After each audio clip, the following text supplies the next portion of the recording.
Hello, I'm Nick with Fifth Element Camping. Thank you for coming out today, Miguel. And we're going to give you a quick tour of our Gen 2 system. So right now you're looking at 4 components. We've got driver's cabinet, passenger cabinet, the bed, and a center console. We're going to see 2 more components on the rear doors in just a few moments. Let's go ahead and start here at the back. And this is ultimately based on years of customer feedback. Everyone wanted to be able to pass through from the bottom. So now we've got a clean open all the way through the bottom, and our rear table is actually built in, so you don't have to store it somewhere. Everything's magnetic. Staying with the bench, more customer feedback. It's full storage now. All the room you can want. The other bench kind of cut our storage in half because it was designed as a seat. We are missing one final piece here. That's our shock, but that'll be here in 2 weeks. And then this bed folds out.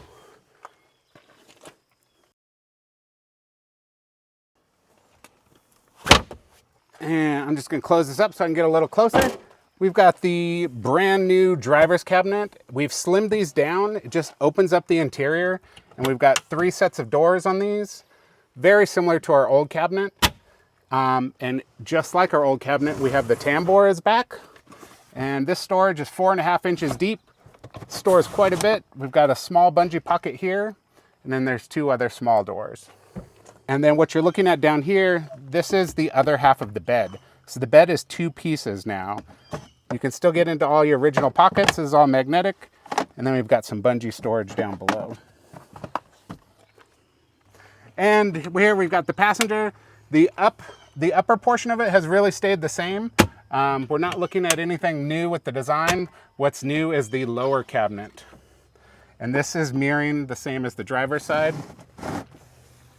And we're just gonna unload some stuff from this cabinet. They look really small, but there's a lot of room in all of these cabinets.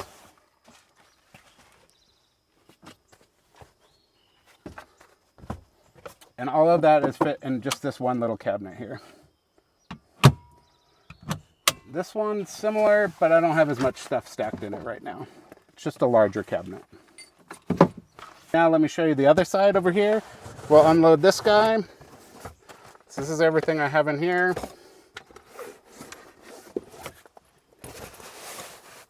So it's narrow, but also quite useful.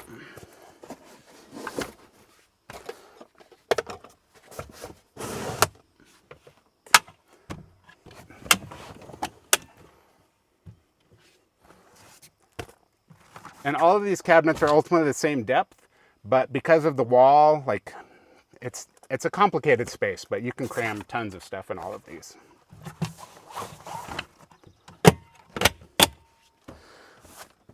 And again, this will have a shock. We'll add that in the video later when it comes in, but this will stay up on its own. And this is all of the storage underneath here. There's plenty of room. It's a little over 12 inches at the front and more about 11 inches high in the back. And then if you choose to store this cushion somewhere else, you'll get an extra 2 inches of height. But we do have markers showing you the height. This right here would be the normal storage height. And then if you look towards the front here, this would be where the cushion ends up right there. So you can stack as high as to there. And here we've got a new pocket. This is actually thanks to Miguel. So the back of this is now bungee. We had Miguel in our prototype for a couple weeks, and this was some of his early feedback. He's got a power bank here, and he wanted to run cords through here. And this was a solid wall. And instead of having it a solid wall where we have to cut holes, we just decided to make it a double bungee. So you might think that there's no passenger seat in this car, but there it is indeed a seat. We've just got it fully reclined. Everything is swivel compatible. If you do have a swivel seat, you do need to buy our swivel foot. It just changes the height of this because the swivel changes the height of your seat. And now I'll show you how everything gets put away. I'm gonna lift up the center platform here. 45 degrees, and it comes right out. Everything's magnetic. And then this comes right on here.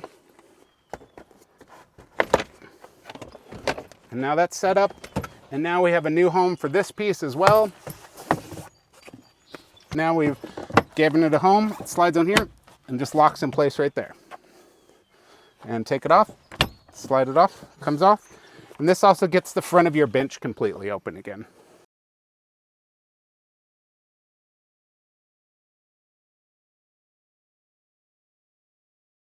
And this camper is set up for 1 or 2 people.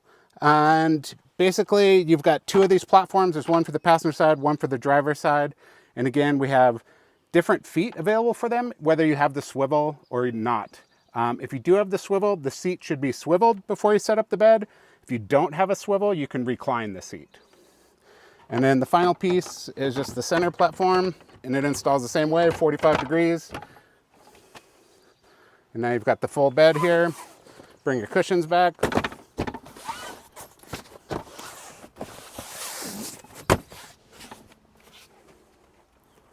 And now your door to door is how wide it is in the front. And in the back, we're about 45 inches. And so compared to the classic bench, we have a new wider single bed. This is 25 inches in the back. And I forget exactly how wide in the front, but it's a little wider in the front than it is in the rear. And I ultimately based this off of different camp pad sizes. The average was between 25 and 29.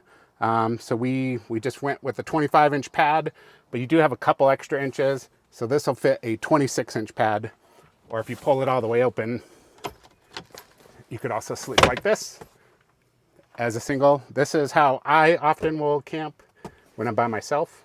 And then it's just a lot of space in the front and the back. And then when I'm sitting here in the driver's seat, I tend to lift this cushion up, and then I've got a table right next to me right here as the center platform. And you got plenty of room to kick your feet forward. And you can change the bed from the driver's seat too. And you can also sit back here, depending if you've got a moonroof or an e-camper. There's lots of headroom if you've got an e-camper. And then these all pull down as well.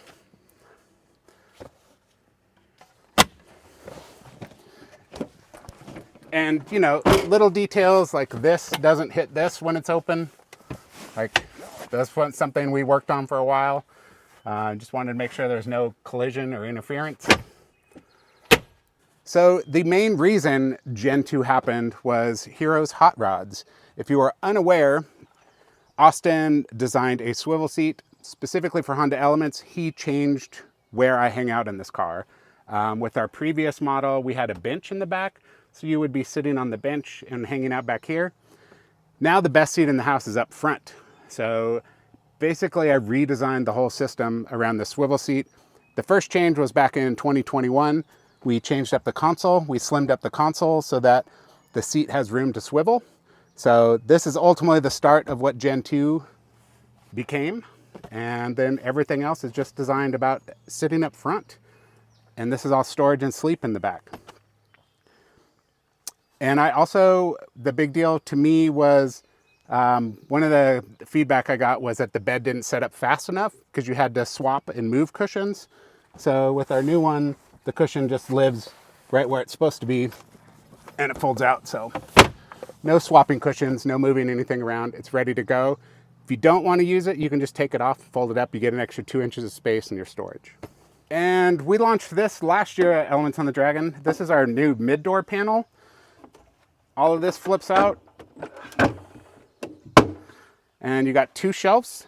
Everything is tilted back slightly because the door is tilted back. You want to show them from the side over here, how the door. So because of this angle, that's why we have this angle. So this is level when it's outside. And then if you want to use it inside, you slide this up, this over. You got one on each side. And now it's level when the door is closed. And so you can use it like a nightstand inside. You can also use just one side with the swivel seat here. It's not ultimately designed for this, but there is a table. I don't really care for this table at this height in my face here, but just showing that it does work with the one leg, or you can have the 2 out. Usually I will pull this out after I've gone to bed because then I have another table inside the car. and then I'll just put it away. Some early feedback we got on our passenger cabinet was that this corner was sharp, and it tends to ultimately end up like right at your hip height. So we've chopped this corner off and we brought that design through the bottom. So while it's wood, you can actually get right up next to the cabinet. We have no sharp edges on this at all. We baby-proofed it for y'all. And ultimately, we decided to finally put our logo on it. So this is a little 3D printed inlay. It is not a sticker. It's actually inlaid into the wood. And that's just bringing this design down. And this is all ASA CF carbon fiber. So best for outdoor use. And something I've always loved about the classic cabinet was the tambour. So we've included it here. We just brought it down to the bottom and it all rolls up tight in here. So you can't even get anything stuck behind this one. The last one, sometimes you get stuff stuck in the track, but. And our tambour is actually made in Michigan. So this is also made in America. Our fabrics are all South Carolina and all of our hinges are coming out of Texas. And then my ply is made 2 hours away here in North Carolina. This is the Yeti Hopper 18, and it just so happens to fit really perfectly right there. So if you're looking for a cooler, you don't have to buy this one, but people always want to know what fits where. And ultimately, I don't design my products around other people's products because everything changes so quickly. And now we're inside the shop. I spent almost 8 years in 2 different basements building, so it was a big deal to have a place where we had nice windows. And ultimately this shop will probably become something else in the future, so it doesn't look like your typical workshop. How we make everything comes through these doors. We order our plywood locally. This plywood is made in Old Fort, North Carolina. It's produced less than 2 hours away from our shop, so it's all locally produced. We cut those in half on this table right here. From there, we come on over to our CNC table, and this is a ShopBot, also a North Carolina company. These are made in Durham. It's the only CNC machine I've ever owned, but I wanted to buy something local, and if anything ever happened to it, I wanted local service for it. So I like voting with my dollars as much as possible. Everything comes off this machine, moves through this area. This is where we stack everything before the tabs are cut. We've got tab cutters, we've got sanders. Something else we've put together here is our flip cart. We've got different joints going on in different places. All of our 45s are mitered. So one side does half the miter, this does the other half.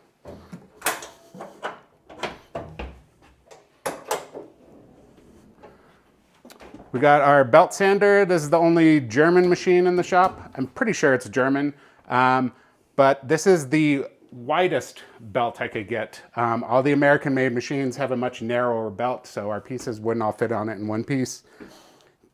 Down here, you're looking at all of our different jigs for everything. Everything is bolted together, so there's a lot of work that we have to do after the CNC, a lot of horizontal holes that we drill.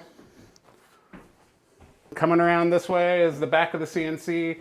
Here's all the different heads we use. We have 9 different tool heads, and we use all of these in our production. And we've got a loft up top. Here's a lot of our packing boxes, and then a lot of the elements on the Dragon. It's one of the best meetups in the country. It's been going on 14 years. And then on this side, this is our inventory. This is all Gen 2. We got some classic cabinets here. These are getting ready to go out. These will be shipping out for our Gen 2 pre-orders. We've got 12 more of everything to make, so thank you for everyone for pre-ordering. We're getting them out as fast as we can. Here you see some parts of cabinets here. All this is getting assembled. We've got a lot of small stations along the shop as well, so you don't have to walk across the shop to grab a different drill. Everything's where it needs to be. And we do all of our sealing down here on this end of it. And we've added a new loft with storage on this end of the shop. And then we also ship with FedEx. For For those of you who might not know, FedEx and FedEx Freight now operate as separate companies. So when you are trying to track your number, it's at FedExFreight.com, not FedEx. And these are the boxes we ship in. Comes on a little pallet, and this will fit an entire system. And we do cut this box down, so it's not actually this tall, but we'll get it closed up. When you go and pick up your order, they load this directly into the back of your Honda Element. But we can ship a full system to the West Coast, and we charge $3.50 for shipping. And then over here is my office. This office is soundproof, so I can be in here while the rest of the shop is running. We keep all of our soft goods, all the cushions are in here. We've got some artwork. This is from Jersey. And I don't know who did the patch, but that's an Elements on the Dragon patch from 2 years ago. And then my new 3D printer. This has been a great asset to us. I really enjoy that thing. 3D printing is not my favorite thing to do, but it's incredible. And then I'm also a member of the Outdoor Business Alliance. It's 130 local companies here in Western North Carolina. Very proud member. Been very helpful. It's just wonderful to have other small businesses you can talk to. And I'm also a recent member of the Madison County Chamber of Commerce. You know, you want to get out there, support your community, join the networks. Small business matters. And this is new since Miguel's last visit. This is our new, I don't know what it's called. It's a dock plate. Ultimately, this folds down and allows us to load right onto the FedEx truck. It's a 4-foot drop out this door. If you guys may noticed that Miguel is one of the very first people to have a Gen 2. And thank you, Miguel. Welcome to the Fifth Element family. This is ultimately the very first working prototype I had. This is the one that people saw at Elements on the Dragon. It has most of the features, but this one wasn't quite production ready. There's some behind the scenes stuff, like random cabinets will have, you know, multiple holes because things weren't just quite right. And then he does have a version of the shock here, but this shock isn't quite enough to support it. So we've got a big beefier one coming. But it's just enough to hold it open, and this is ultimately how it will work. It's just a shock assist. But yeah, Miguel has done a lot for our community. I'm sure all you guys know, especially you that are watching. And I like to support the people within the community. And speaking of that, I recently connected with David at Classic Automotive, and I just had a full suspension done to my car. I'm not going to get into the specifics because I don't even know what most of it's called, but we're going to do a full write-up on all of this. I've got some parts from Element 44 on here, got Bilsteins with Swift springs, sorry if I'm wrong, stabilizers, all sorts of stuff. But David at Classic Automotive, he is a local North Carolina resident, so I drove my car out to David. It's just nice to have someone who knows this car work on this car, like so many of you that take your car to Miguel. But yeah, you know, support your community, be a part of it. Thank you so much, Nick. Yeah, thank you. Currently, I am not working on anything new. This is the end of 2 years of development on this Gen 2. You know, what you guys have not seen are the, like, you know, we talked about the different doors, how there were so many different door designs. I mean, I made physical versions of all of those. I made 12 different versions of this bench. Some of them were slide out, and some of them were this and that. I tried different widths. And, you know, ultimately, I'm trying to get it just right. And sometimes you have to build it to see if it's right. Everything works in CAD. Everything looks good on paper. But until you're actually interacting with it, you just don't know. But, you know, I put a lot of pride and care into this design. Wasn't just done overnight. I didn't just try and copy somebody else. This is all, most of the design is organic, you know, like little things like these corners are sharp. Like, I wouldn't have thought of that. But yeah, we just slimmed everything down. And here it is.